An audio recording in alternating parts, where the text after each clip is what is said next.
Olá, seja muito bem-vindo ao canal Dinheiro Suado a mais uma hora da leitura.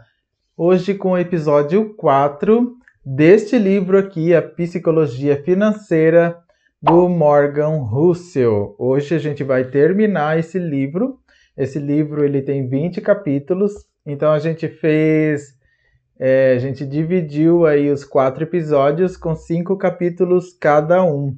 E hoje a gente vai fazer do capítulo 16 até o capítulo 20. Lembrando que se você quiser adquirir esse livro, eu vou deixar aqui embaixo um link para você clicar e ser direcionado lá para o site da Amazon, onde você pode efetuar a compra do livro, beleza? E a gente já vai iniciar aqui no capítulo 16. Ele fala assim, o autor ele fala assim: você e eu. Cuidado com as dicas financeiras de pessoas que jogam um jogo diferente do seu. É aquela coisa, né? Às vezes o que é bom para você não é bom para mim, né? Um plano financeiro, né? Atitudes financeiras que são bons para determinadas pessoas não são bons para você, por causa de diversos fatores que podem fazer com que isso não seja bom. Crenças, atitudes, né, criação, o próprio país, a própria cultura em que você vive. Né? E aqui ele cita o exemplo do day trader. Day trader, se você não sabe o que é day trader, o day trader ele faz operações na bolsa de valores, comprando e vendendo ações no mesmo dia. É especulação pura, né? Aposta pura. É um cassino. Isso sim é cassino. Por quê? Porque você não sabe se naquele dia aquela ação vai se valorizar ou desvalorizar. Né? Então é aposta pura, é especulação pura e simples. Isso, é claro que tem day traders que são profissionais, né? Eles têm anos e anos de experiência, eles atuam no mercado faz muito tempo, mas assim, o nível de dinheiro que eles adquirem, o nível de lucro, comparado a, vamos supor que tem aí 100 day traders, né? Eu sempre me embabaco aqui para falar esse nome. Vamos supor que tenha 100 profissionais dessa área. O nível para você ter lucro fazendo essas operações é 5%, ou seja, desses 100, 5% vão ter lucro. Daí e esses 5, eles podem ter lucros bastante consideráveis. Mas é uma operação extremamente arriscada, não é recomendado para quem não tem conhecimento aí de renda variável, né? Não é recomendado de jeito nenhum que você faça esse tipo de operações. E daí o que aí a pessoa, né, com olho gordo, com inveja, que quer crescimento rápido, a gente já falou nesses horas da leitura aqui desse livro e em outras horas da leitura. Inclusive, se você quiser ver outros episódios de outros livros, tá tudo lá na playlist Hora da Leitura, lá no canal Dinheiro Suado, é só você procurar. Então, essas pessoas, elas veem, né, um certo número de profissionais, por exemplo, atuando nessa área, veem que eles conseguiram dinheiro rápido, veem até mesmo youtubers que colocam aqui na internet que conseguiram lucros rápidos, né, e ficam ostentando ali para as outras pessoas. Muitas vezes é mentira. Né? Tudo você pode expor na internet. Na internet você pode criar aí um mundo, né, e fazer qualquer pessoa acreditar. Ainda mais pessoas que têm mentalidade fraca, né? Pessoas, né, que não têm conhecimento, não sabem como funciona, ainda mais quando se trata de dinheiro. E daí, aí essa pessoa com essa ambição do mal, né, de ter lucro rápido, de ter sucesso rápido, né, de ter glória, fama, status, né, de enriquecer muito rápido, acaba fazendo operações de day trader, por exemplo. E acaba se ferrando, né? Porque acaba perdendo dinheiro. Muitas pessoas vendem casas, vendem apartamentos, vendem carros, fazem empréstimos para investirem, né, na bolsa de valores, nesse tipo de operações. Lembrando que esse é um tipo de operação, né, na bolsa de valores. Tem a operação, né, a chamada, tem o day trader e tem o buy and hold. O buy and hold é quando você compra uma determinada ação, né, de empresas sólidas, né, de empresas robustas que já estão há anos no mercado. Você analisa essas ações, né, pelo histórico dela, lembrando que a gente falou aqui no episódio 3, nem sempre, né, analisar o histórico nem sempre é garantia de sucesso. Mas você tem sim que analisar esse histórico para prever, né, como que essa ação vai se comportar. E são de empresas sólidas.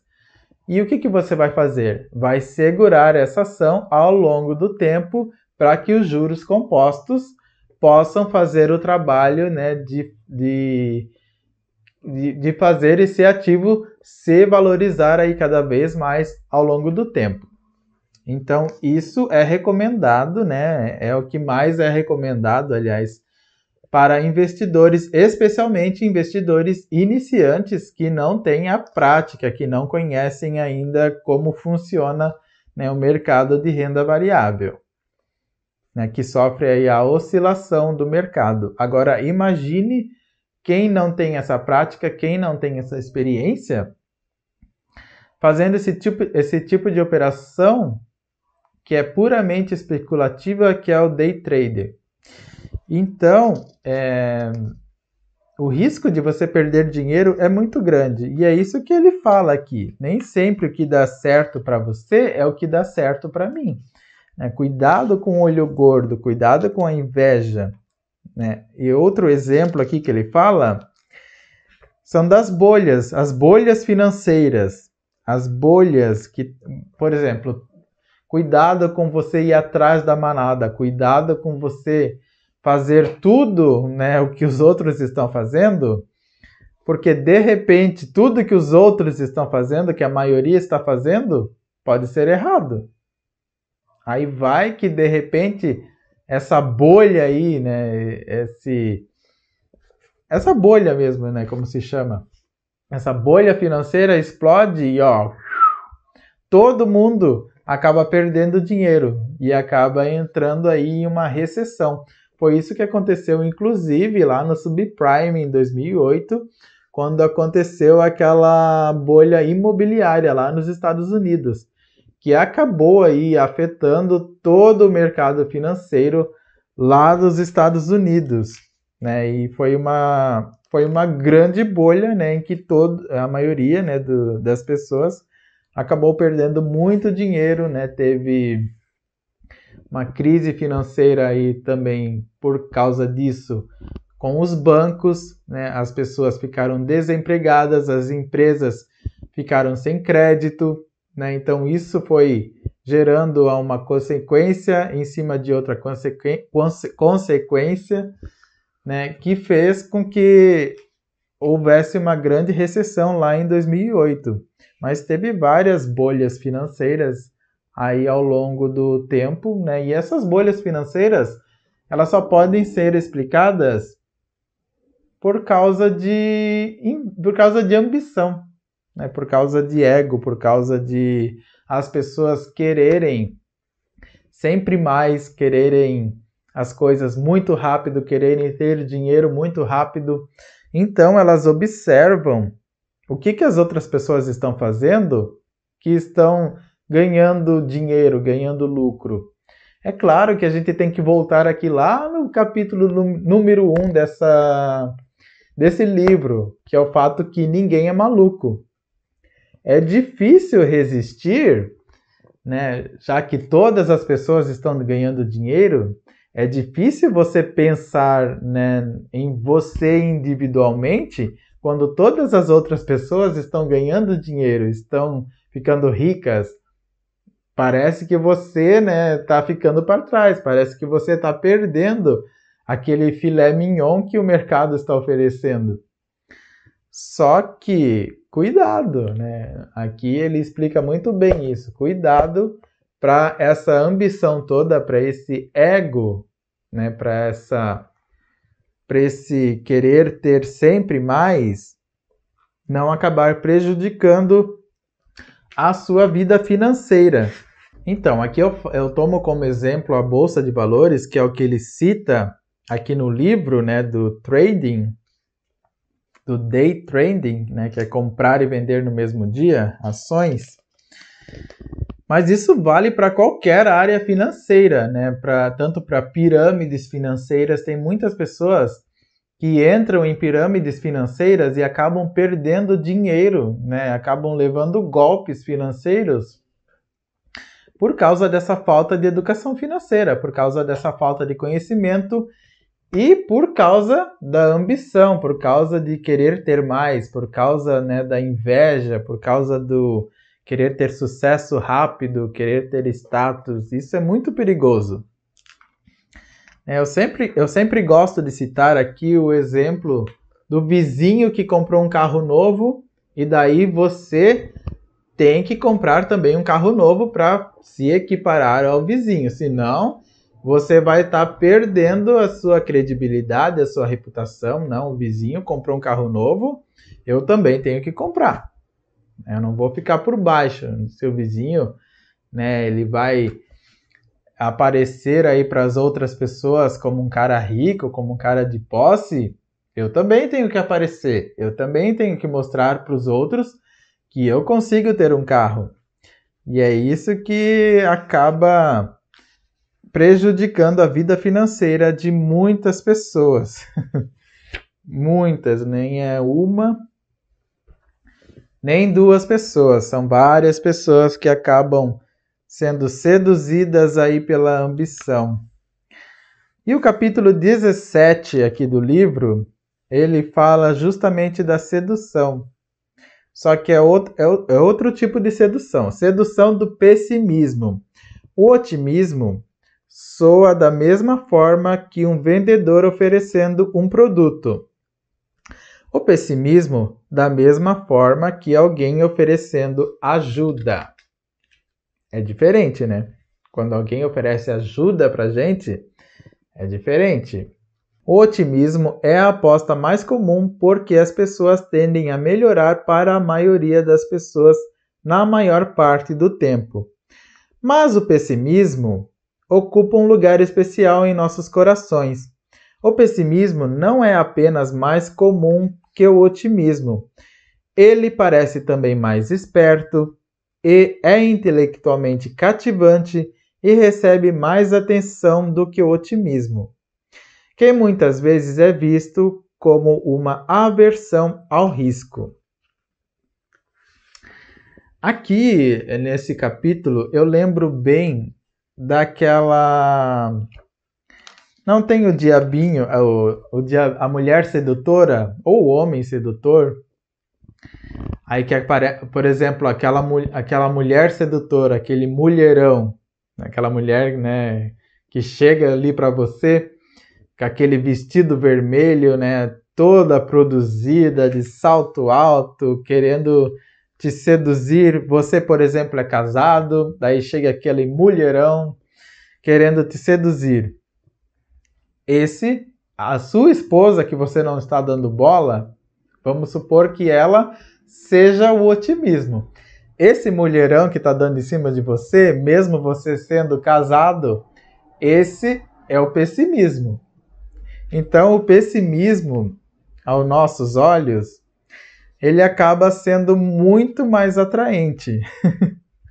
Muito mais, como ele fala aqui, muito mais esperto, intelectualmente cativante e recebe mais atenção do que o otimismo, que muitas vezes é visto como uma aversão ao risco. O otimismo, ele age em cima do sucesso. E o sucesso, para você ter sucesso, você não precisa de fama, de status. É por isso que o otimismo, ele é visto de uma maneira assim que parece que não tem graça, né? Porque ele não te traz glamour, né? Ele não vai te trazer glória, não vai te trazer ostentação, né? O otimismo é você ali todo dia lutar para chegar no seu objetivo, independente de todos os problemas que possam aparecer. Esses problemas vão ser superados, você tem que ter essa margem de erro para encarar os problemas, mas você tem fé, você tem confiança. Isso é otimismo, você acreditar que você vai conseguir realizar os seus projetos, mesmo sabendo que possam vir imprevistos bem poderosos que possam acabar aí tirando, né, o seu trem dos trilhos, mas mesmo assim você consegue superar esses imprevistos. O pessimismo ele acaba te seduzindo de uma maneira que o otimismo não faz, né? O otimismo é aquela coisa que parece ser sem graça, né? Nos nossos olhos. Tem que ter paciência, você tem que fazer, né, os seus projetos a longo prazo. Muitas vezes, né, você fazendo aquele mesmo feijão com arroz, né, investindo de pouquinho em pouquinho, né, aplicando as suas metas, os seus objetivos com paciência, com determinação, ralando. Não é fácil. Agora, o pessimismo não. O pessimismo, ele atrai muito mais atenção. Ele atrai... Quer um exemplo? Esses programas que passam à tarde. Esses programas de tragédia que passam à tarde. Notícias de tragédia, né, que passam à tarde. Esses programas são programas que colocam ali na sua cabeça pessimismo toda hora. As pessoas acabam se seduzindo por isso, né? Porque o otimismo ele acaba sendo desinteressante, né? Se esses programas, por exemplo, só colocassem notícias boas, notícias, né, de esperança, notícias, né, de que tudo está melhorando, notícias felizes, sabe? Não ia dar audiência, porque as pessoas não estão interessadas nisso. Agora, tragédia, né, coisas ruins que acontecem, isso dá audiência para esses programas, né? Isso dá dinheiro para essas redes de TV. Por quê? Porque são justamente notícias ruins. E notícias ruins, desgraça, atrai muita gente. Ele até cita aqui, ó. No entanto, alguns outros fatores fazem com que o pessimismo financeiro seja mais fácil, mais comum e mais persuasivo do que o otimismo. Agora a gente volta aqui a falar do pessimismo na área de finanças, tá? E ele cita aqui, um deles é que o dinheiro é onipresente. Portanto, quando algo de ruim acontece, isso tende a afetar e a chamar a atenção de todo mundo. E até ele cita aqui um exemplo, por exemplo é bom, né? Ele cita aqui um furacão que atinge a Flórida. Isso não representa risco para 92% dos americanos, o autor descreve aqui. Portanto, você não vai ser atingido, né? 92% não vão ser atingidos por esse furacão. Agora, uma recessão que toma conta de toda a economia lá dos Estados Unidos, ela pode não só afetar a economia americana, como todo mundo, porque o dinheiro ele é onipresente. Uma recessão que acontece, né, uma recessão de grande escala, pode afetar você diretamente, né, ou indiretamente, dependendo da escala. Outro motivo é que, com frequência, os pessimistas extrapolam as tendências do momento sem levar em conta a capacidade de adaptação dos mercados. É aquela coisa, né? Quando vem, por exemplo, um analista financeiro dizer que a pior das tragédias está por vir, isso atrai a atenção do mercado. Isso atrai a atenção das pessoas, né, de quem investe, né, do público em geral, né, das pessoas em geral, do mundo inteiro em geral, quando o assunto é dinheiro.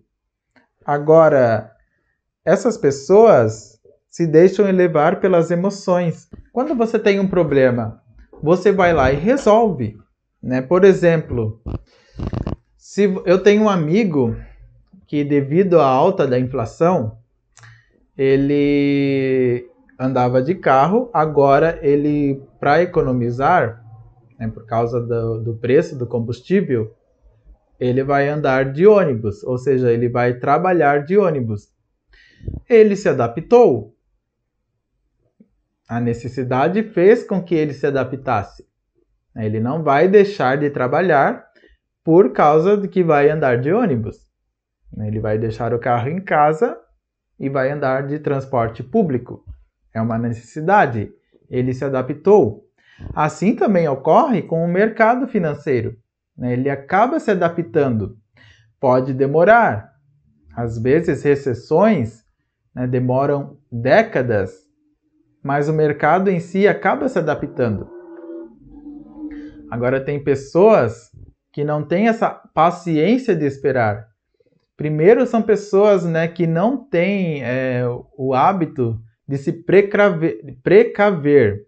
Né? Elas não estão preparadas para as crises, elas não estão preparadas, né, para os piores cenários econômicos que possam haver tanto na sua vida financeira como na vida, né, da sociedade em geral, do seu país, né, do mundo todo.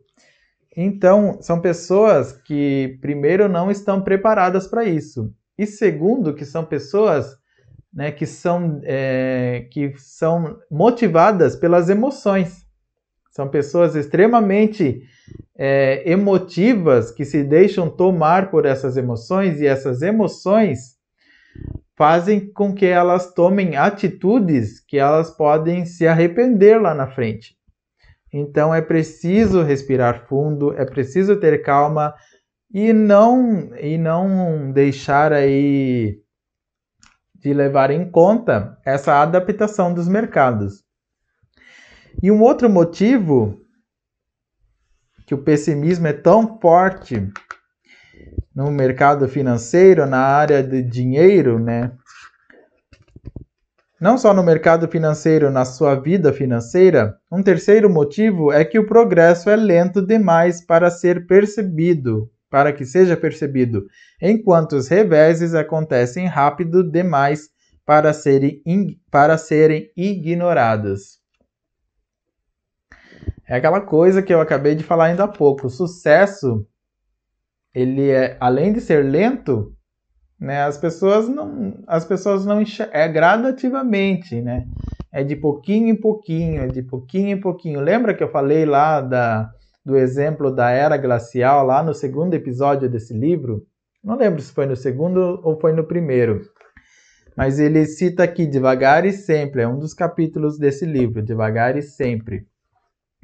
E ele cita, né, o sucesso, né, da era glacial, como que o planeta Terra, né, ele ficou totalmente tomado pelo gelo, né? E ele cita aqui que os cientistas descobriram, né? Um cientista russo descobriu que foi por causa de uma leve inclinação na Terra que fez com que o verão ficasse mais fresco, e esse verão mais fresco não diminuía, não descongelava a neve do inverno anterior. E isso foi com que se acumulasse neve, e esse acúmulo de neve, né, ao longo dos anos fez com que a Terra toda ficasse envolvida em gelo.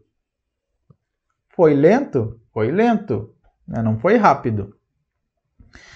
E é isso, esse progresso lento, as pessoas não gostam de esperar. E é por isso que o pessimismo ele é sedutor. Porque notícias ruins chegam rápido. Não tem aquele ditado, notícia ruim chega rápido. Notícias ruins chegam rápido e são difíceis de serem ignoradas, né? As pessoas, né, se está tudo bem, as pessoas não ligam. Agora, se você disser alguma coisa ruim lá, se você colocar uma notícia ruim nas suas redes sociais, se você colocar alguma dúvida nas suas redes sociais de que está acontecendo alguma coisa ruim na sua vida, quer um exemplo? Luto. Alguém morreu da minha família, Deus me livre, né? Vamos bater aqui 3 vezes na madeira para isolar isso. Mas vamos supor que alguém morreu na minha família. Daí eu coloco ali luto. Só luto, né? Aquela imagem de luto. Se eu colocar aqui um dia antes uma foto aí de, sei lá, tá tudo indo bem, uma foto de rosto, uma selfie, sei lá, uma frase aí, né, de motivação, de esperança, né? Algumas pessoas vão dar like, outras não, outras só vão ver, vai passar batido. Agora se eu colocar no outro dia, no dia seguinte, uma imagem ali de luto, vai chover de curiosidade, vai chover ali de curtidas, né? Aquelas carinhas tristes, provavelmente, mas vai chover aí de curiosidade, porque o pessimismo, ele é atrativo, ele é sedutor, e é isso que faz com que as pessoas também deem valor ao pessimismo na área financeira. Capítulo 18. Quando você acaba acreditando em qualquer coisa.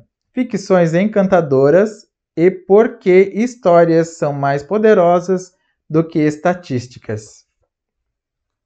Às vezes você não tem conhecimento de certas coisas e você inventa histórias para dizer que está tudo bem, ou para pensar que vai dar tudo certo. Eu sempre falo aqui que esse negócio de que vai dar tudo certo, sabe, sem planejamento, sem metas, sem objetivos práticos, isso aí não funciona. Isso aí é falta de otimismo puro. Esse negócio de que vai dar tudo certo na sua vida, confie em Deus que vai dar tudo certo. Não, isso aí não funciona. Você tem que ter fé sim em Deus, né? Se você acredita em Deus, você tem que ter fé sim, você tem que ter confiança, certo? Mas você tem que ter também planejamento. Não adianta só confiança, não adianta só ter fé sem planejamento. Deus ajuda a quem cedo madruga. Não tem esse ditado? Deus ajuda a quem rala. Ficar ali só esperando pela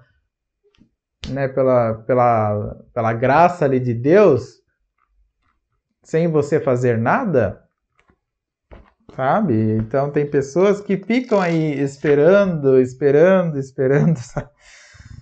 E a vida passa, né? Então, e tem pessoas que alimentam isso, né? Que alimentam coisas que não existem para tentar suprir aquela lacuna ali na mente delas, né? Então elas não sabem resolver, elas não entendem das coisas e elas tentam suprir aquilo. Elas colocam aí ideias positivas, né? Pensamentos positivos, elas inventam histórias felizes para tentar corrigir alguma coisa ou para tentar suprir alguma lacuna aí na vida delas que não está dando certo, né? Que não tá. Elas inventam desculpas, elas inventam várias desculpas para dizer que as coisas não estão indo bem e acabam, né, colocando aí histórias fantasiosas para poder justificar, né, toda aquela vida, né, aquela vida sem propósito. Quanto mais você deseja uma coisa, aliás, quanto mais você deseja que uma coisa seja verdade, mais provável que você acredite em uma história que superestima as chances de que ela seja verdade. Sabe quando você está fazendo alguma coisa que você sabe que não está certo? Aí você conta aquela história para um amigo seu e você dá aquela volta, né, para justificar aquela sua ação, aquela sua atitude. E daí, aquele seu amigo fala, não, você está certo, né?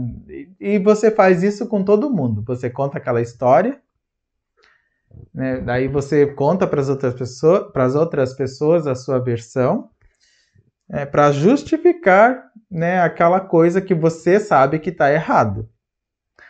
E aí, é exatamente isso que esse capítulo fala, né? Que você não deve fazer isso, que você não deve ficar aí criando coisas na sua cabeça para justificar coisas que não estão dando certo. Você tem que ser prático, objetivo, ter planos e metas objetivas. Não ficar criando fantasias aí na sua mente para justificar, né, coisas que não estão dando certo. Tá certo? E ele completa aqui, ó, a maioria das pessoas, quando confrontadas com algo que não entendem, não percebem que não o entendem, porque são capazes de propor uma explicação que faça sentido com base em suas próprias perspectivas e experiências únicas no mundo, por mais limitadas que sejam essas experiências. Todos nós queremos que o mundo complicado em que vivemos faça sentido, portanto, contamos histórias a nós mesmos para preencher lacunas que são, na verdade, pontos inacessíveis. Quando a gente não sabe, quando a gente não entende alguma coisa, quando a gente, né, não tem noção de como as coisas funcionam, a gente inventa mesmo histórias na nossa cabeça para tentar justificar como as coisas funcionam. E é justamente isso, né, um grande erro que as pessoas cometem, né, quando elas tentam aí criar e imaginar coisas na sua cabeça para tentar justificar, né, certas ações, certas atitudes que elas têm ou certas atitudes no mundo, elas tentam justificar isso. Um exemplo, claro, são as guerras, né? As pessoas fazem guerras por motivos aí que às vezes você vê na história aí, são motivos banais. E elas tentam justificar essas guerras, né, por exemplo, essa guerra que está acontecendo aí entre a Rússia e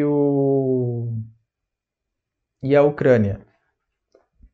Se você for perceber, se você for ver o motivo da guerra, é um tratado na OTAN, né, porque a Ucrânia queria entrar na OTAN, e daí a Rússia não queria, e daí, por causa disso, a Rússia invadiu a Ucrânia.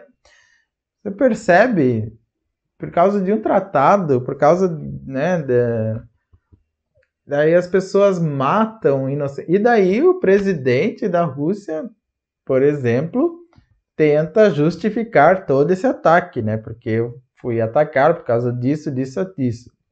E daí as pessoas, né, de mentalidade fraca são convencidas, né, de que ele agiu, né, de maneira certa. Não.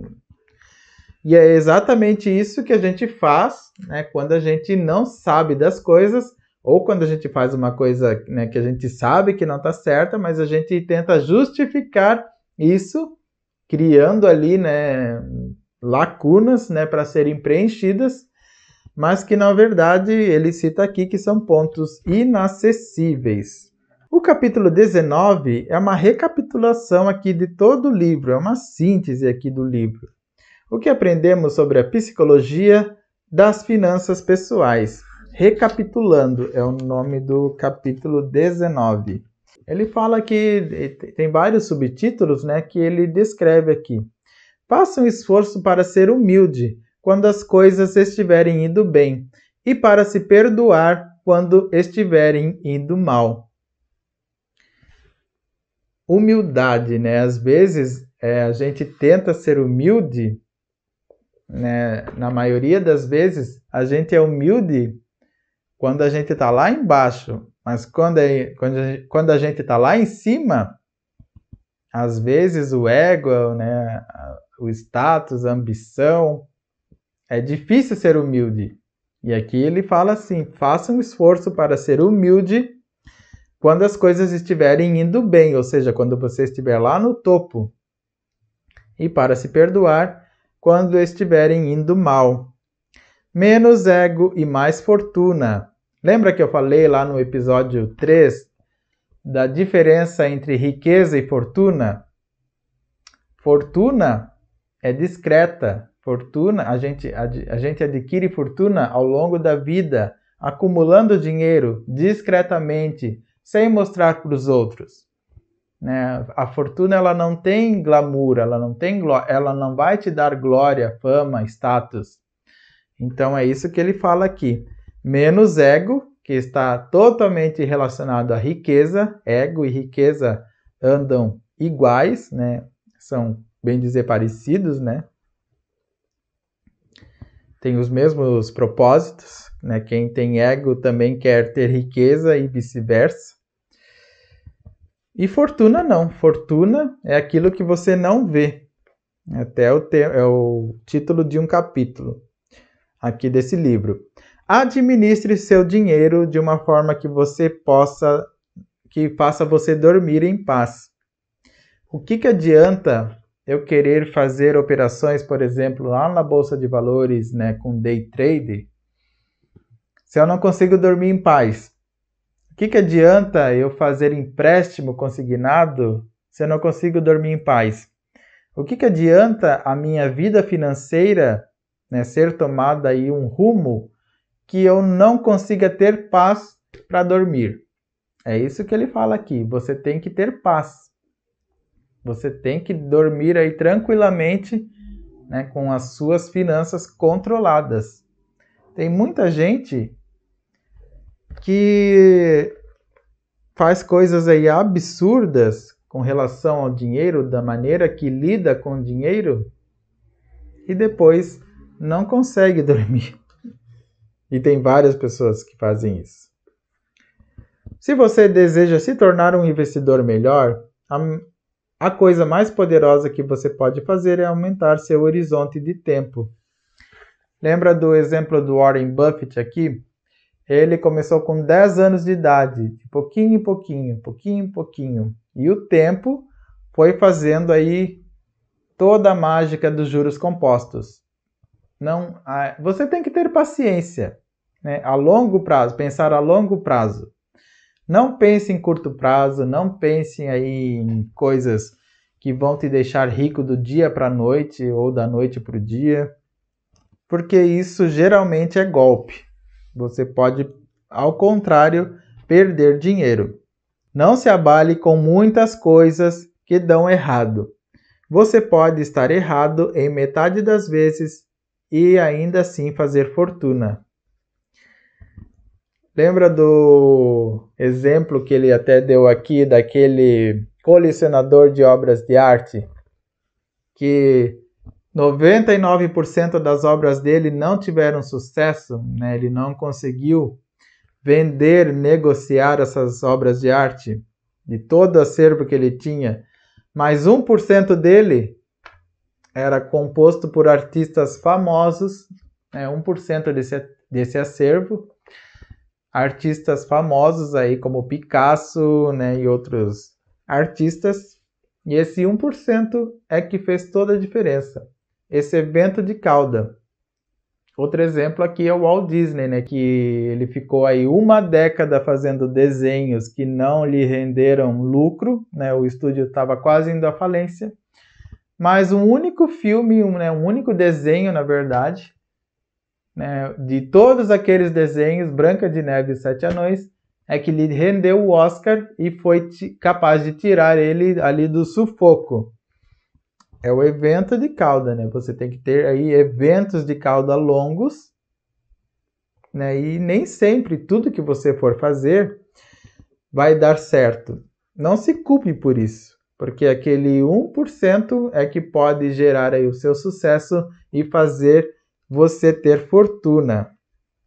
Use dinheiro para ter controle do tempo, flexibilidade, controle da sua vida. É esse o maior dividendo que o dinheiro pode te oferecer. O controle da sua vida. O controle, né, de você poder fazer o que quiser, quando quiser, da maneira que quiser, pelo tempo que quiser. Tá certo? Seja mais legal e ostente menos. Essa é boa. Seja mais legal com os outros e ostente menos. Sucesso não tem a ver com ostentação. Sucesso, ele é discreto. Pessoas bem-sucedidas são bem discretas e não tendem a ter a menor preocupação do que os outros estão pensando ou deixam de pensar delas. É discrição, é você ser discreto, ser uma pessoa discreta. É mais provável que você conquiste coisas por meio da bondade e da humildade do que com motores potentes e metais preciosos. Ele cita aqui, né, um exemplo de carro de luxo e relógio caro. Então é mais provável que você conquiste a admiração dos outros pela humildade, pela bondade, do que com coisas e bens valiosos, né, para você ficar aí jogando na cara da sociedade que você é uma pessoa de status, de posse. Guarde dinheiro, só guarde. Você não precisa de um motivo específico para guardar. Só pelo fato de você se preocupar com imprevistos que possam acontecer aí na sua vida financeira, na sua vida em geral, já é um bom motivo, já é um excelente motivo para você guardar dinheiro, para você se precaver aí de imprevistos e para você ter flexibilidade lá na frente, né? Pensando lá na frente no longo prazo, você ter o controle da sua vida, você ter flexibilidade. Só esses dois motivos, imprevistos e flexibilidade, já são um excelente motivo para você guardar dinheiro. Defina o preço do sucesso e esteja disposto a pagá-lo. É o exemplo ali que ele falou ali do mercado financeiro, né? Muitas vezes as pessoas elas imaginam o sucesso, mas elas não sabem o que esse sucesso vai gerar aí de desconforto na vida delas. Elas querem ter o sucesso, mas elas não querem pagar um preço por isso, né? O sucesso ele não vem de graça. O sucesso ele é um caminho que você tem que trilhar, cheio de pedras enormes, pesadas, animais peçonhentos, que você... Sabe aquele jogo do Super Mario Bros? Pois é. Lembra aquele videogame? Quem é da época aí de 90 sabe do que eu tô falando. Aquele videogame aí do Super Mario, né? Que ele ficava aí pulando lá pulando aí do caminho, né? Tinha vários animais lá que ele destruía, dragão, coisa arada. Pois é, o sucesso é isso. É você ficar aí se desviando desses monstros aí na sua vida. E muita gente quer ter sucesso. Só que ela se esquece que tem aí que driblar esses monstros. Só que para você conquistar esse prêmio, para você conquistar o sucesso, você tem que pagar um preço. Faça da margem para imprevistos algo sagrado. Ser otimista. Ser otimista não é só vai dar tudo certo. Ser otimista é ter margem para imprevistos. É saber que as coisas vão dar certo, mas que no meio do caminho podem acontecer várias coisas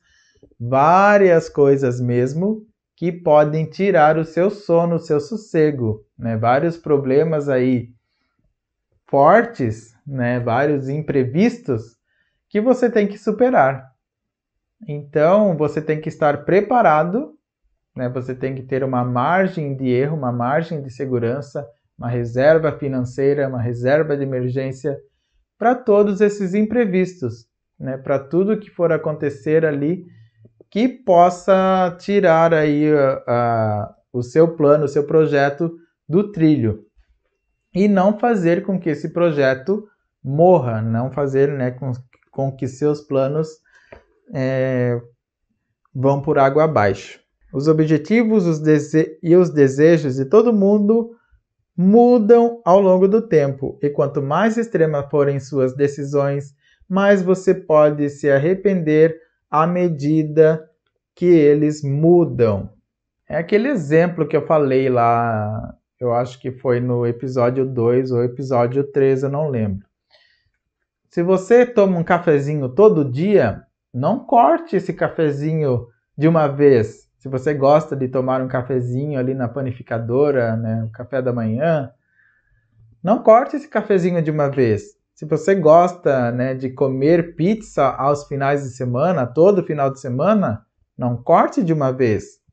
Né? Não seja extremo na sua vida financeira. Senão você vai se frustrar. Você tem que ter um equilíbrio. Em vez de eu tomar um cafezinho todo dia, eu posso levar café de casa para o meu serviço, né, e tomar 2 vezes por semana, por exemplo. Ou a pizza, no caso da pizza, eu posso comer um final de semana a pizza, ou 2, né, tendo um controle ali financeiro. Porque se eu cortar tudo de uma vez, logo eu vou ficar frustrado, vou achar a educação financeira um saco e vou voltar a fazer as coisas que eu fazia antes, ou até pior. Então, cuidado com isso, cuidado com esses extremos, sabe? De fazer extremos aí na sua vida financeira. Abrace o risco porque o tempo o recompensa. Mas seja paranoico com o risco de falência completa, porque isso o impede de assumir riscos futuros que serão recompensados com o tempo. Você tem que ver os riscos que aparecem na sua vida como uma experiência, como uma forma de você sair da sua zona de conforto, sair dessa procrastinação, né? Uma forma de dar aquela chacoalhada, né, para você se despertar na vida, sabe aquele, né, se desperte aí para a vida? O risco é isso. Agora, não o risco de falência. Aqui ele diz que, né, a gente não deve abraçar o risco de falência, né, para a gente não exatamente falir. Mas você tem que sim ver os riscos como meios aí de você ter experiência, né, de você contornar aí esses riscos, essas crises e ter sucesso, né, financeiro. E o tempo ajuda, né, quanto mais tempo você tem, mais essa diluição do risco acontece na sua vida financeira. Defina qual jogo você está jogando. E quanto mais tempo você tem, mais acontece essa diluição do risco na sua vida financeira. Defina qual jogo você está jogando e certifique-se de que as suas atitudes não sejam influenciadas por pessoas que jogam um jogo diferente. Você tem que ter as suas próprias metas, os seus próprios objetivos. Não vá aí pela manada, não vá pelo que os outros falam de você, porque os outros não conhecem a sua vida, os outros não sabem quais são as suas metas, os seus objetivos, os seus propósitos. Você sim, você sabe o que você quer. Então faça por você e não pelo que os outros estão mandando e não por aquilo que a manada está fazendo, tá tá certo? Respeite o caos. Pessoas inteligentes, informadas e razoáveis podem discordar entre si quando o assunto é finanças, porque possuem objetivos e desejos muito diferentes. É isso que eu acabei de falar. Não existe uma única resposta certa, existe apenas a resposta que funciona para você. E aqui no último capítulo, capítulo 20 do nosso livro, do livro do autor, mas do episódio aqui do Hora da Leitura, Confissões, a psicologia das minhas finanças pessoais. Nesse capítulo, ele descreve como que ele investe ao longo do tempo, como que ele administra o dinheiro ao longo do tempo. E aqui ele fala mais do jeito que ele optou, do jeito que funcionou para ele, acumular dinheiro de maneira discreta, de maneira sutil, sem precisar se aparecer para os outros, sem precisar mostrar para a sociedade. Ele é casado e ele e a mulher dele pensam dessa mesma forma, de acumular riqueza, aliás, de acumular fortuna, riqueza é diferente, de acumular fortuna ao longo do tempo, de pouquinho em pouquinho, com paciência, vivendo sempre abaixo ali do seu padrão de vida, não extrapolando esse padrão. É essa forma que ele adotou para a vida financeira dele, tá certo? E esse então foi o encerramento aqui desse livro da psicologia financeira, esse livro aqui. Lembrando que o link dele está aqui na descrição, se você quiser adquirir esse livro, é só clicar ali no link que você vai ser direcionado lá para o site da Amazon para você efetuar a compra desse livro, tá certo? Eu espero que você tenha gostado aí desses 4 capítulos aqui no Hora da Leitura desse livro, A Psicologia Financeira. E se você gostou desse vídeo, deixe o seu like, se inscreva aqui no canal Dinheiro Suado se você ainda não é inscrito, não se esqueça de ativar o sininho das notificações, senão o YouTube não te avisa. Aqui toda segunda, quarta e sexta, às 7 da noite, tem dicas de educação financeira, empreendedorismo e desenvolvimento pessoal. Não se esqueça também de fazer um Netflix aqui no canal com outros vídeos que podem te ajudar e também de compartilhar esse vídeo com outras pessoas. Tenha muito sucesso e até o próximo vídeo!